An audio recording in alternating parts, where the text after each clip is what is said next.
Hi, it's Courtney with Squire Studio Suburban Microfarm here in Alamogordo, New Mexico. And I have an update for you in regards to the competition that I'm currently taking part in. It's called the Johnny Appleseed Organic Gardening Invitational, sponsored by Mother Earth News. So if you haven't heard of this contest, basically there are 6 home gardeners from across the country that were chosen, and we are competing for a prize valued at $50,000. The contest started mid-February and runs through September. There are 6 categories for the contest, which include heaviest squash, heaviest tomato, largest sweet potato, hottest pepper, our favorite gardening hack, which will be voted on by our followers, and then most exquisite curated container arrangement, which will also be voted on by our followers. So we're a good portion of the way into the contest. Like I said, it started mid-February, and here we are towards the end of May.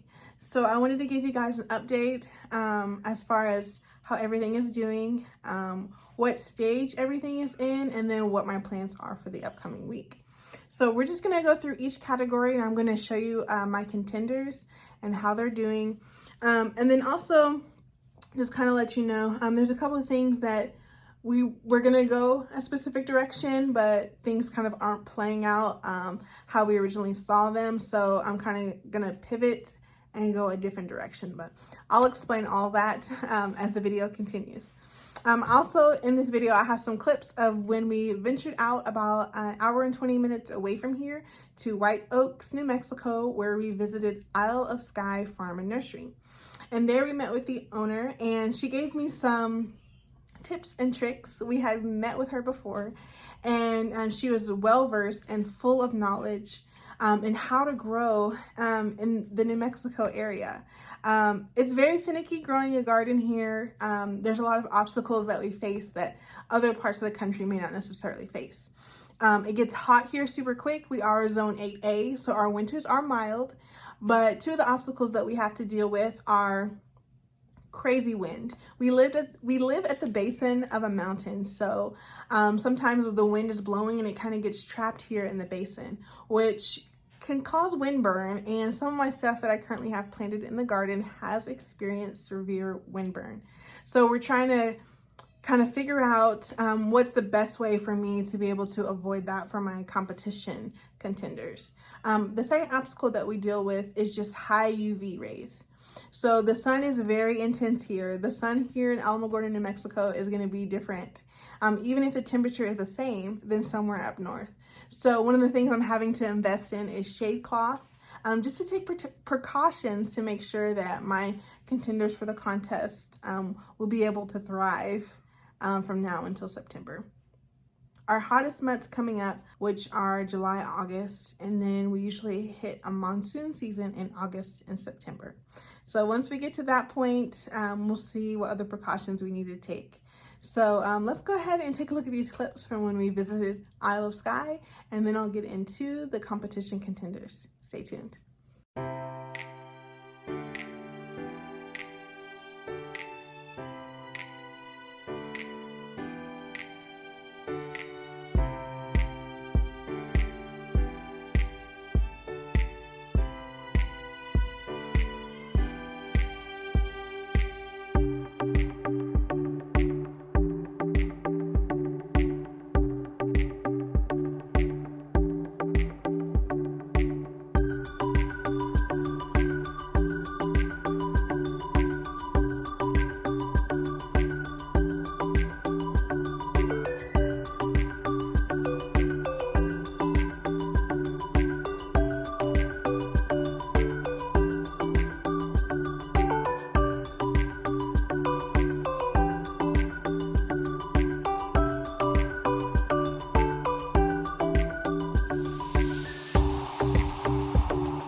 So those were just a couple of clips when we visited Isle of Skye Farm and Nursery this past Saturday. and met with Jamie, and she gave me some tips and tricks on some of the things that I need to do just to make sure that my contenders are able to thrive from now until the end of the competition. So the first category that I want to talk about is the heaviest tomato. So I'll show you guys my varieties. They're still inside. I have slowly been hardening them off. And one of the things I've learned about growing in this area is that almost everything I start inside. I don't really do direct seeding because I have so much pest pressure. I deal with roly-polies, which sounds crazy, but they will decimate a seedling within 24 hours of me transplanting it if it is not large enough. And the same thing is true for when I have tried to direct sow stuff. As soon as the seedling leaves pop up, they feast. And so I'm having to deal with roly-polies, cutworms. We also have some pest pressure from birds, which you normally want to have birds in your garden, so I don't mind them, but they do at times help themselves to like the sunflower seedlings and some of the small greens seedlings. So we're going to talk about the tomatoes, which are still inside, but they are in the process of being hardened off. They're just inside for today. So I'll show you guys what I'm growing. So let's take a look at some of our heaviest tomato contenders. The varieties that I'm currently growing are Brandywine,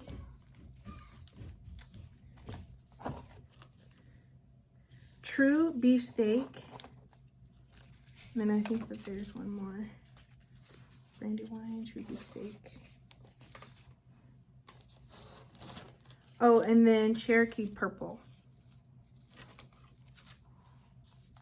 Yeah, so I have, for the options, I'm growing 3 different options currently for the heaviest tomato, which I'm only going to pick from these 3.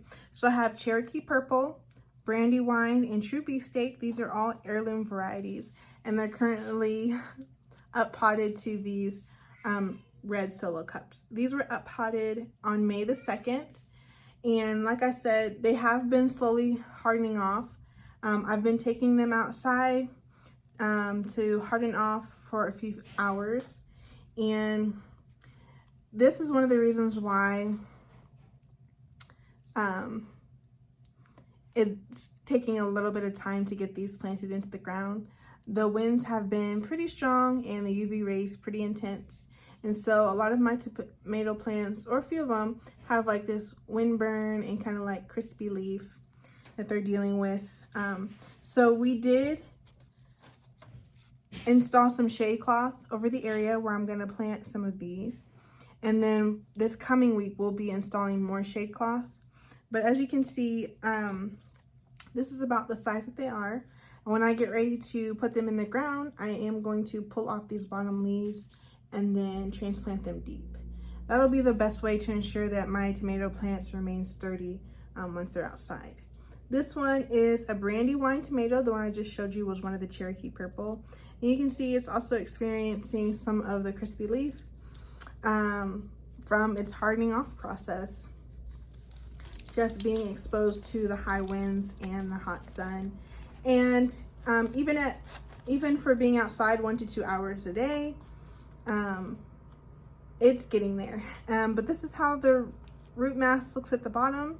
So I believe that this is sufficient enough to go ahead and get planted outside, because you definitely want to get your tomatoes planted from their up potted cups before they get root bound. So this coming week, these will be going into the ground. We're going to continue hardening them off for the next couple days, and then by the end of the week, they will be planted. So these are my heaviest tomato contenders, and I am going to plant all these. And of course, choose the tomato as time goes on, compare weights, and pick the tomato that is coming back as the heaviest. So these are my heaviest tomato contenders. Okay, up next, let's talk about our hottest pepper. I originally planted some Carolina Reaper seeds. I just did a few, and I ended up potting them too soon. A lot of them dampened off. Well, they all dampened off from being up potted too soon because they were overwatered. So shortly after I started the first set, I actually started a second set of seeds, but the seed starting mix that I had them in dried out completely, and so I actually had given up any hope that they would germinate. So I ordered a new set of seeds and started those seeds. Those were seeds that I ordered from Baker Creek, also heirloom, and they were Trinidad scorpion and white Moruga scorpion. Those got put into the seed starting mix, and shortly after I seeded those, the second set of Carolina Reaper seeds that I started, that I had given up hope on but was still watering, actually germinated. So the Carolina Reaper seeds were the ones I originally wanted to go with because I got them from a local gardener, and so I knew that they were acclimated to the area. The difficult thing about growing here is just because of the intensity of our climate, sometimes seeds that are grown in a different environment, they don't have it in their DNA to protect themselves from the things that we deal with down here. So I was super excited to be able to get acclimated seeds. So when my second set of Carolina Reapers germinated, I was ecstatic and decided that those are the ones that I wanted to go with. I am still growing out the other two options that I started, but the ones that right now I'm betting on are my Carolina Reapers. So they are inside as well, and I'll show you what these look like. These are dealing with a little bit of aphid and whitefly pressure. It happens even with starting inside, because I have been taking them out from time to time to start to get acclimated to the environment. And so with being outside for a few hours a day, there is always the opportunity that an aphid could find them, and found them they did, but I've been trying to stay on top of it. So this is the size that they're at, with about 4 true leaves. Carolina Reaper, which was started on April the 8th and up potted to this pot May the 11th. I'm definitely gonna give these some time to get bigger before I plant them out. The thing about peppers is they're slow growers. There's no ifs, ands, or buts about it. Most of the time when you're starting pepper seeds, they say to start 8 to 12 weeks before your last frost date. Before your last frost date. So I had to think about that. Our last frost date was at the end of March. And so I was not able to start my seeds before our last frost date before 8 to 12 weeks before the last frost date, because the contest didn't kick off until February. So this is where they are. They still have a little ways to go, but I still have confidence in them. I'm going to continue hardening them off. One of the things that I experienced with the previous seedlings of the Carolina Reaper that ended up dampening off is once they were in this pot, I was probably leaving them outside longer than I should have. And they would come in and be super, super dry. And so that's when I would water and realize it was overwatered. I was also experiencing a lot of windburn. Those seedlings also experienced a lot of windburn, and so the cards were just really stacked against them. But this is about the stage that most of my Carolina Reapers are. And I still have them under grow lights. When the days aren't too windy, they are going out. And they're going to continue to go out until I'm ready to plant them out, which I'm still not sure when that's going to be. This is my first time growing peppers to fruition, so I'm still trying to learn the ropes of at what point in time should these actually be going in the garden. Because I need to make sure that I have enough time to actually grow a pepper, leave it on the plant long enough to start to dry out, and then also have time to be able to dehydrate it so that we can get them sent off for evaluation on the Scoville scale. So that is my hottest pepper. Currently, my #1 contenders are the Carolina Reapers. And so along with the Carolina Reapers, I'm also still going to try to grow out the Trinidad Scorpion. Okay, so next I wanted to show you some of the components of my most exquisite container arrangement. Some of that has been planted out, and some of the components for that container are still inside. So I'm going to show you the components that are still inside, and then I'll take you guys outside so you can see what we have going on out there. So one of the components is French Dwarf Marigolds. And so I have several of them here. These are ready to harden off. Actually, I have one of these French Marigolds in another tray that's starting to bud. So they're gonna have to go out this next week. So these are French Dwarf Marigolds. These are one of my favorites to grow. I love the smell, and I love the way they look and how prolific they are. And I think they're gonna look beautiful at the edge of my Johnny Appleseed organic grow bag. So these are the French Dwarf Marigold. It's a color mix that is like orange and red and yellow. So we're gonna get these hardened off this week and get them transplanted into the bag within the next week or so. And so I am gonna try planting a second grow bag.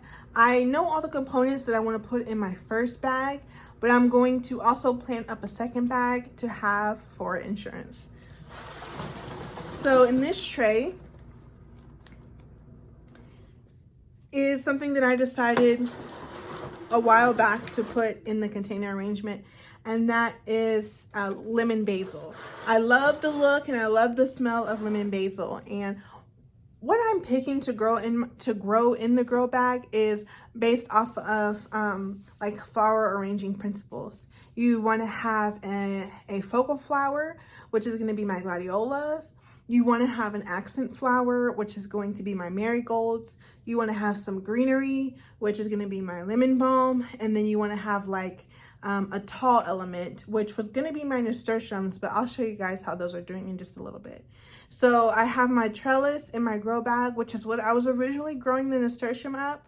We'll take a look at that, and then I'll also tell you about what another option that I want to have for a trailing upward component is. So those marigolds and the lemon basil are two of the components that I want to have in my grow bag. Let's go ahead and head outside so I can show you what we have out there. Okay, before we head fully outside, I did want to show you that I did start a second option for the heaviest squash, and it is one that's called the giant Papagoa squash. I think I said that right. I got these seeds from Jamie at Isle of Skye Farm and Nursery in White Oaks, New Mexico. And so I was excited about these because they're also an acclimated seed that's used in the New Mexico climate. So I went ahead and got these started on May the 17th, and they have already germinated.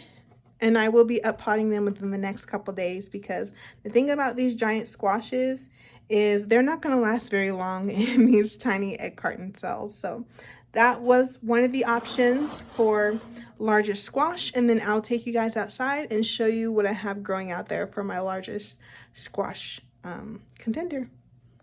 Okay, so we are out here in my backyard. It's actually oddly overcast today. It's normally not like this at this time of the season. It's in the upper 70s, whereas last week it was in the upper 80s, low 90s. So this is definitely odd weather for today, but it is enjoyable. It's nice and cool today. So this is one of my Johnny Appleseed organic grow bags that I'm growing for the most exquisite container arrangement. And I'm gonna give you guys a closer look at what's growing in there. Unfortunately, I just walked out to a little bit of what I was talking about in regards to pest pressure. So let's take a closer look. Okay, so here is my grow bag for most exquisite container arrangement, and I am definitely planning on revamping what I have going on right now. So we initially filled the grow bag with some unfinished compost at the bottom so that we wouldn't have to fill it up with as much potting soil. But unfortunately what has happened is that as the unfinished compost has started to break down, which it has broken down very nicely, it is settling quite a bit, and so that's leaving a large space there at the top. So what we're going to do is actually take one of the empty bags that they sent us a total of 6 grow bags, and we're going to fill another grow bag fully with just the potting soil. And then what I'm going to try to do is very carefully dig out my gladiolas and maybe my nasturtiums. I'm probably going to dig everything out.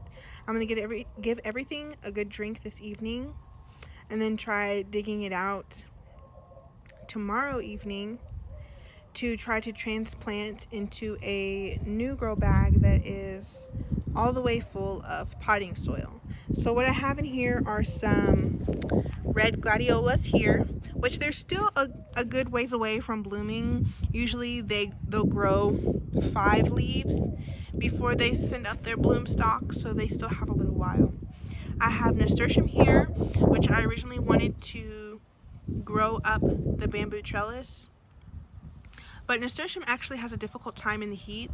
I was hoping that they would grow a little bit faster than they have, so that they could have good size to them before it started to get so hot.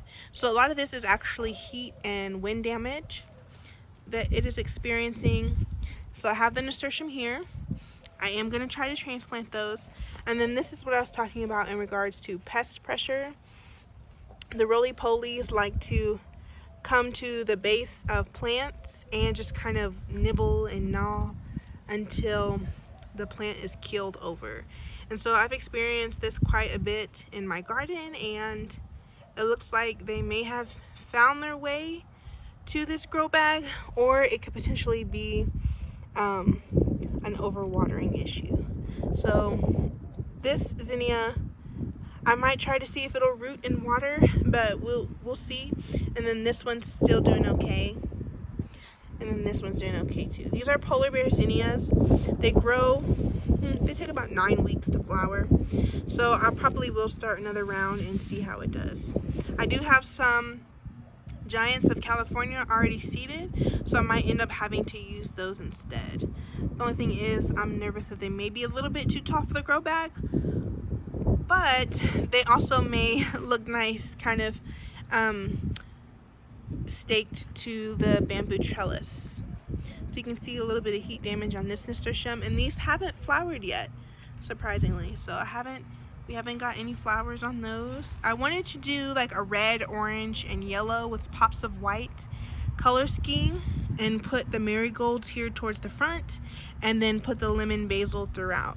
So I'm still gonna try that, and then I'm gonna plant up a second grow bag for some insurance. I'm gonna pick a different focal flower, and I'll probably still end up using the marigolds and lemon basil.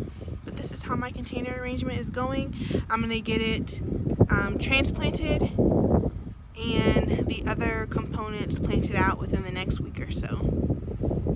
In this area behind me under the shade cloth is where I will be transplanting 5 of my heaviest tomato contenders. So I have them marked out where I want them to go with the bamboo stakes, and I'm going to continue to harden them off this upcoming week, and then make it my goal to have them transplanted by the end of the week or the beginning of next week. I will show you next my other heaviest squash contender, and then we'll get into the sweet potatoes and the other area where I plan on transplanting the rest of my tomato contenders. Okay, so right here next to me is the vine for the pink banana squash. And the reason why I chose this one is because I actually was gifted one of these squashes from another local gardener, and when she gave it to me, it was like this big and like this wide. And so I know personally I had tried growing pumpkins here, and they were a favorite of the aphids. And so I just didn't want to put myself through that this year, trying to fend off the aphids. So I decided to grow something that I knew was going to be successful, because I did grow this last year. It didn't get as large as hers, but I think I've learned since then in regards to feeding these squashes and the type of environment that they desire. And now that I have the climate guard in my corner, I really think that this is going to be a really great contender for the largest squash competition. So this, like I said, this is the pink banana squash, and this is how the vine is looking right now. It's a couple feet long, and the leaves are nice and large. I have it mulched at the base, and this is a hugelkultur raised bed. So we did layer the bottom with some unfinished compost. And while this bed has settled, I have found that the squash family really likes to grow in unfinished compost, because I had several squash plants grow in my unfinished compost last year. So I decided to go ahead and make that my intention for this pink banana squash. It does have a few male flowers on it, but so far we haven't seen any fruit. But I'm going to continue to fertilize this with the climate guard, and it is currently in full sun, and so far it's been liking it, and the vine is a good length. So yeah, no female fruits yet, but the vine looks nice and healthy. So this area behind me where you can see that cattle panel, I'm going to be putting another one in this bed here where you can see those sunflowers. We're going to rip those sunflowers out, clean up the edge of the bed, and then I'll be transplanting more of my heaviest tomato contenders at the edge of that bed to be able to trellis up a bamboo stake up to a twine at the top of the trellis, which would be at the top of these cattle panels. So yeah, and then let me show you guys how my sweet potatoes are doing, and then what we're doing as another option for sweet potatoes as well. Okay, and finally, this is where I have my sweet potato contenders planted. The ones in this bag are the Beauregard variety, and I ordered them online. I ordered sweet potato slips online. I unfortunately was not able to find any sweet potato slips for when I planted this out locally. So I also have a couple nasturtiums planted in here as pest deterrents, and I originally had, I see a seedling coming up in this bag. I think it's a cucumber.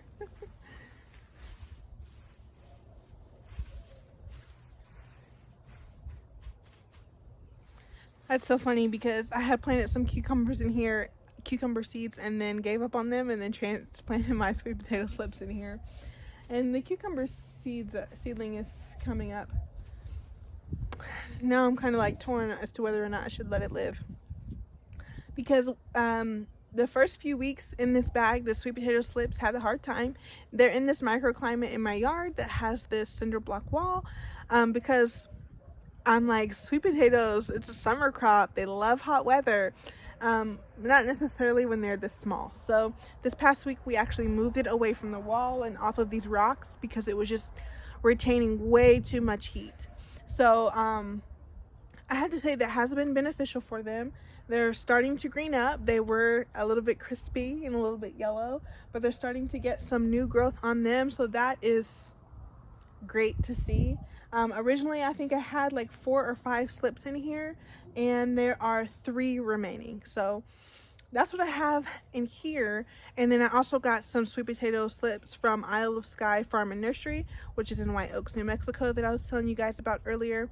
So I did get 1 sweet potato slip from her, and I'm going to show you guys what that looks like. And I think I'll be planting that in a separate grow bag on the opposite side of my yard where it's considerably more shady. We have a large mulberry tree over there, and see how that does over there. And then maybe once it's larger, move it somewhere where it does get full sun. So these have bounced back, and I'm excited that they're finally starting to get acclimated to our area. And last but not least, the sweet potato slip that I got from the Isle of Skye Farm and Nursery. It looks so beautiful. I'm gonna give it probably about 2 more weeks in this pot, and then get it transplanted into one of my Johnny Appleseed organic grow bags. Our sweet potatoes do have to be grown in a grow bag. That's one of the stipulations of the contest. So I'm excited to see how these do in the grow bag, and then it should make it a relatively easy harvest because we'll just have to overturn the grow bag in order to harvest the sweet potatoes. So here is my name where you can follow along with more contest happenings and behind the scenes over on Instagram. That is also where the voting will take place for most exquisite container arrangement, as well as your favorite organic gardening hack. So if you would like to vote for me in those 2 categories, you do have to be following along on Instagram because that is where the voting will take place. And then, like I said, I'll also be uploading a lot more content about how things are going from now until the contest ends in September. Thank you again for following along, and until next time, keep learning and keep growing.